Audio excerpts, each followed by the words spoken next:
আসসালামু আলাইকুম। জীবনকে সঠিকভাবে পরিচালনার জন্য জ্ঞানীগুণীরা কিছু উপদেশ দিয়েছেন। এগুলো আমি দেখাবো। যে প্রথমে ৩টি জিনিস সবার প্রিয় হয়: সন্তান, নারী আর সম্পত্তি। ৩টি জিনিস কখনো এই ৩টি জিনিসকে কখনো ছোট ভেবো না। কর্ম, কর্তব্য আর ঋণ। ৩টি জিনিস কখনো করো না: অহংকার, অপমান আর আশা। এই ৩টা জিনিস করা যাবে না। অহংকার করা যাবে না, কাউকে অপমান করা যাবে না, কখনো আশা করা যাবে না। ৩টি জিনিস ভেবে চিনতে নেবেন, ভেবে চিনতে দিতে হবে। ৩টি জিনিসের উত্তর, যেমন জবাব, পরামর্শ আর ঋণ, এগুলো ভাবনা চিন্তা করে দিতে হবে। ৩টি জিনিস সবসময় কষ্ট দেয়: ধোঁকা, দরিদ্রতা আর স্মৃতি। ৩টা জিনিস চুরি করা যায় না: চরিত্র, জ্ঞান আর বিদ্যা।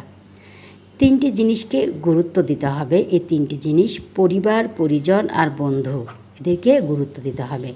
ভিডিওটি যদি ভালো লাগে তাহলে লাইক, কমেন্ট করবেন আর ফলো করে রাখবেন, তাহলে আরও ভালো কিছু জানতে পারবেন। ধন্যবাদ সবাইকে। আসসালামু আলাইকুম।